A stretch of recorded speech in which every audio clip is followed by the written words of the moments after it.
Okay, welcome back everybody. It's Friday afternoon here. We're in Ray, Colorado at Pro Health, getting ready to load potatoes and take to Mr. Dell in Kearney, Missouri. So, quick little update here for you guys. So I had a whole bunch of footage.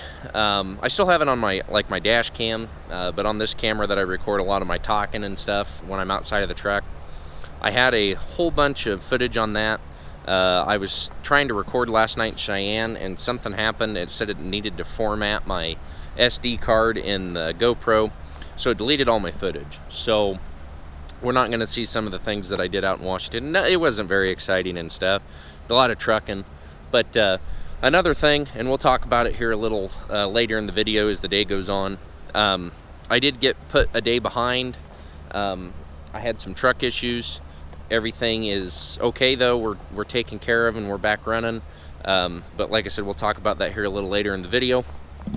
So I actually didn't deliver in Cheyenne until 1:05 this morning. Friday morning was my appointment. So 24 hours late, but it was just there were circumstances that just wouldn't allow me to get it done. So I found this load last night and I booked it. Like I said, it's bulk potatoes going to Mr. Dell in Kearney, Missouri. So should be a pretty good load. It'll get us back home, and then I'm probably going to wind up taking pretty well all of next week off, just to relax, you know, kind of go through the truck, make sure I'm about due for an oil change again. So just do things like that. So anyway, I'll show you my truck, which is still dirty, and then there's two really cool trucks over here. One looks like a 389 glider that's been completely reworked. It's got the newer style toolbox doors and doors on it and everything, but it's set up to kind of look like an old 379, 359 style. And then there's a really cool 71 model 359 little window Pete over here with the 48-foot spread axle that's all painted to match. I talked with him for a little bit. It's actually got an E-model cat and everything in it now. It's a pretty cool old truck. So we'll take a peek at the trucks here and the crazy dog out running around, and we'll go from there.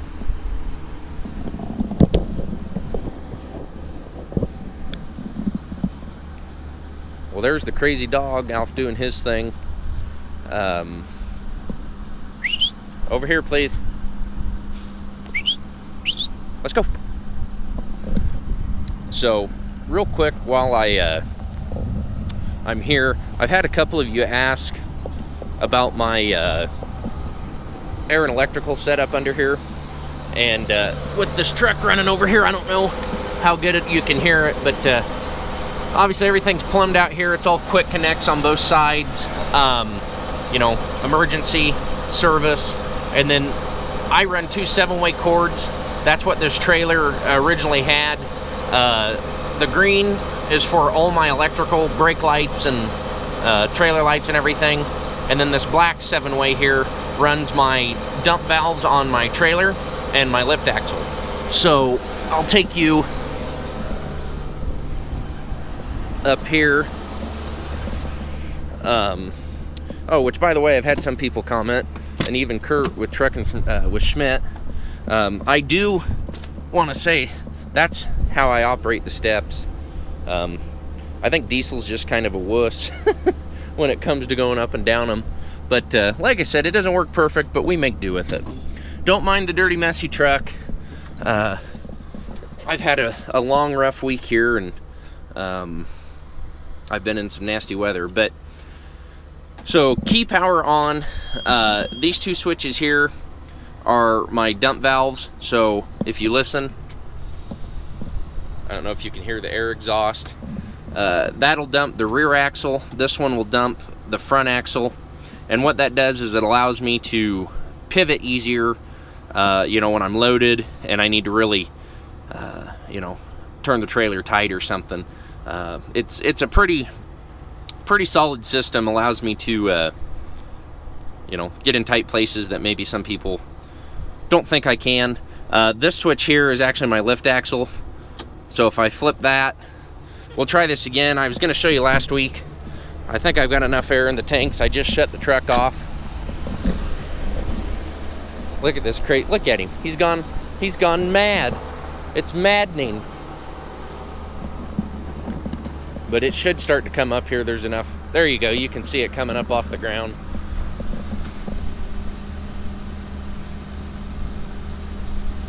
So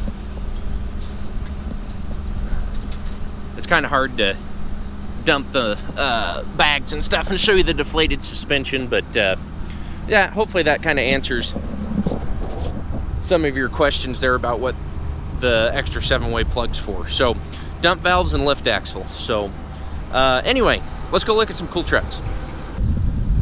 So here's this first truck here. This is, like I said, looks like a pretty highly modified 389 glider. It's got the old style doors on it and everything, or the new style doors with the old style door mounted mirrors. And then, I believe he's out of Iowa too, if I seen that correctly. And then up here, here's the real cool, not that that one's cool, or not cool, but just some old nostalgia here. 48-foot spread axle, painted to match his truck. And I don't know if that got the camera, but somebody biffed it. But yeah, like I said here, it says class of 71 on it, so I would say it's a 71 model. It's a little window Pete.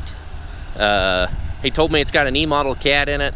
I noticed it appears to be, it's a modified bunk in some sense. It's either the original bunk that's been modified for air ride, and or it's a newer bunk that's been modified with old style doors and air ride put on it. I don't know, but it's a cool ride. And I didn't ask him how many miles it's got on it, but I'd say it's a safe bet to say it's probably got a couple million. But there's two cool, bad looking rides there. And then old Dirty over there. So, okay, well, we're gonna leave you at that, and we'll talk with you guys here in a little.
minus a minute now.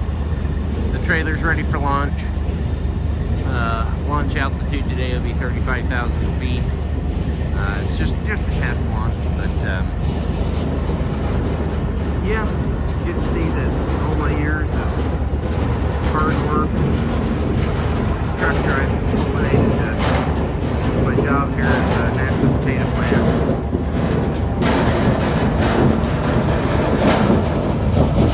Probably without question one of the coolest things I've ever done driving a truck though. There's the truck, there's the trailer, there's the potatoes. The next time you're sitting around the table and you're eating some Mr. Dell hash browns or potato chips, think the old red workhorse and the flying trailer. Getting the job done.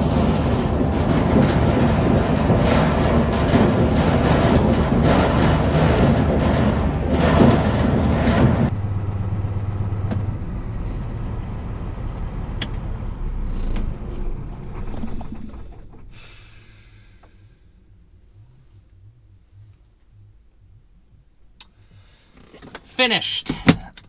That is it. It is Saturday afternoon here. It is 12:45 Central Time, home time. We are home. 11 days, 10 nights is how long we were gone. We'll talk about that here in a few minutes. So, I'm going to try to make all this really quick. I don't want to drag this out and make it a huge deal. So, previously in the video, yesterday, when I was in Ray, Colorado, I said we were going to talk about some issues that I had. Wednesday afternoon, I was about 15 miles north of a town called Midwest, Wyoming. And I, climbing up and down the hills there on I-25, and I began to kind of notice a little slip in the truck, if you will. And I didn't think a whole lot of it because there was blowing snow, it was freezing cold. I was not, I was running 55, maybe 60. So I was thinking maybe I was beginning to break a little bit of traction or something, pulling some of these hills, because it was only doing it in hills. And so that happened probably 3 times in about 30 miles. And time went on, and I went to go into another pole.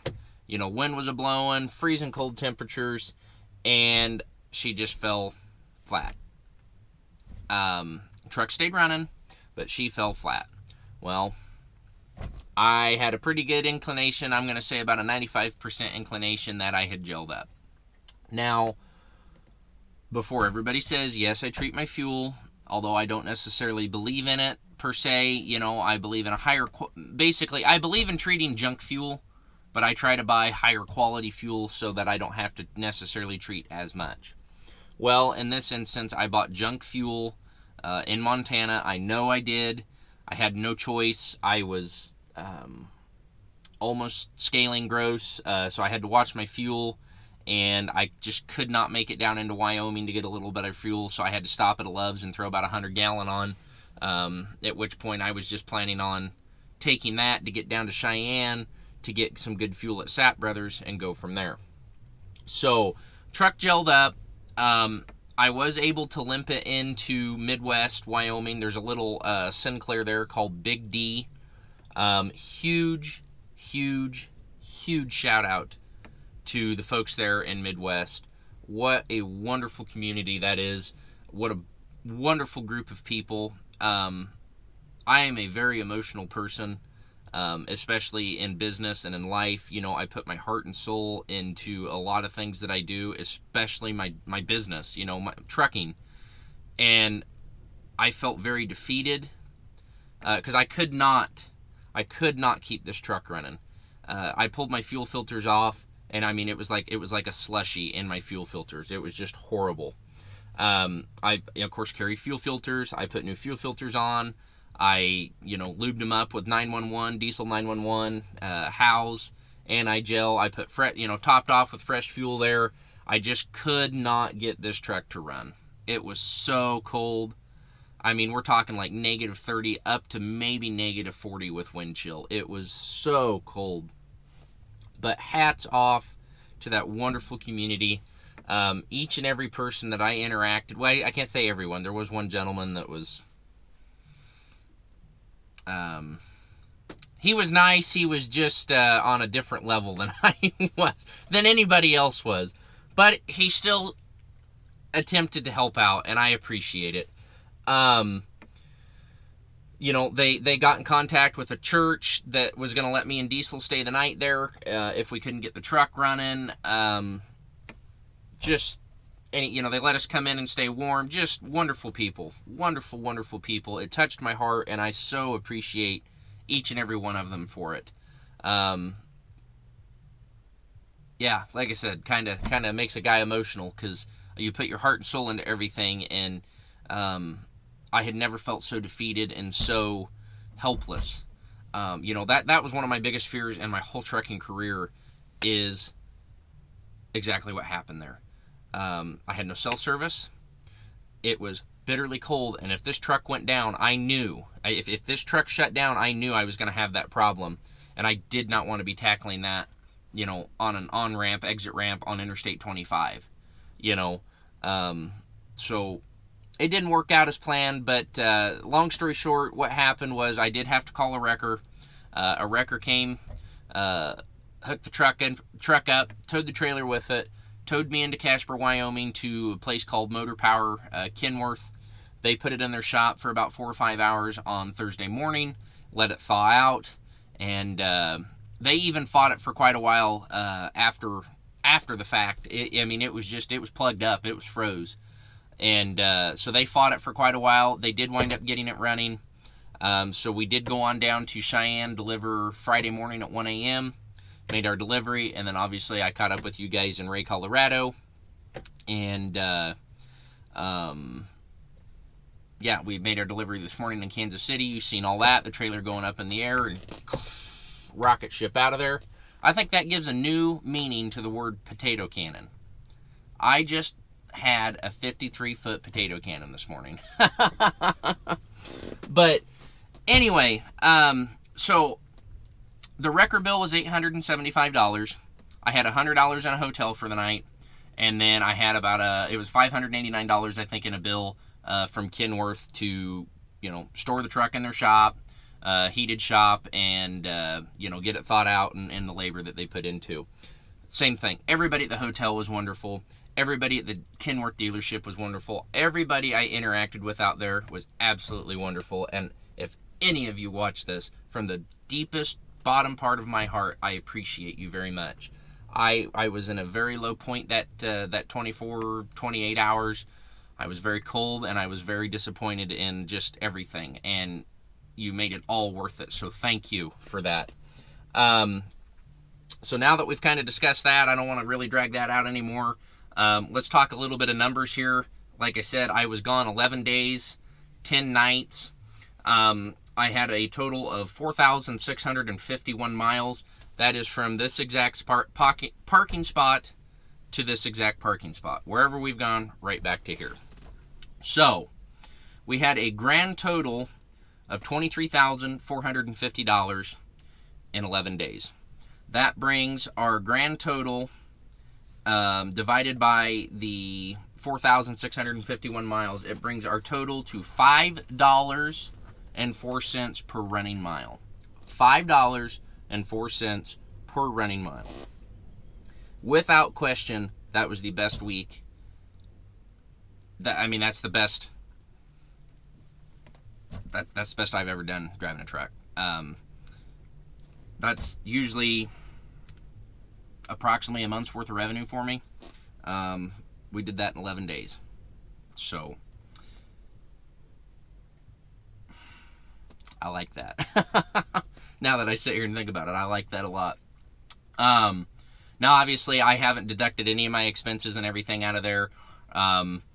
I had,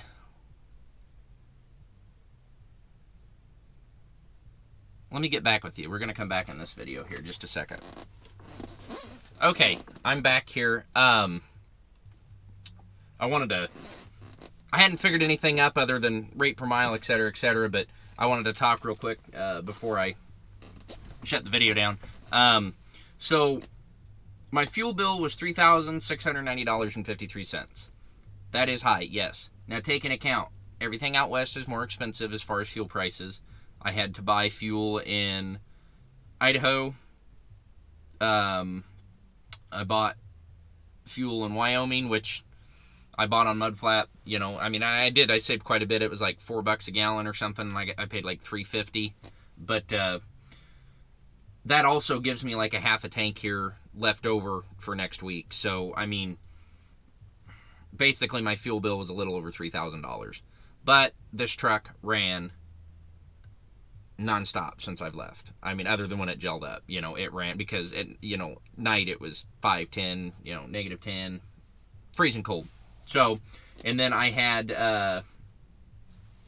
$1,574 in my gelling expenses, basically. So, all that being said, after that, we're left with $18,254.47. And then, you know, obviously, I'm not going to get into breaking down like my truck payment and everything and stuff out of that. But long story short, if I did that every week, I'd have a beach house in Florida, probably a newer pickup, and maybe a new truck. Will it be like that next week?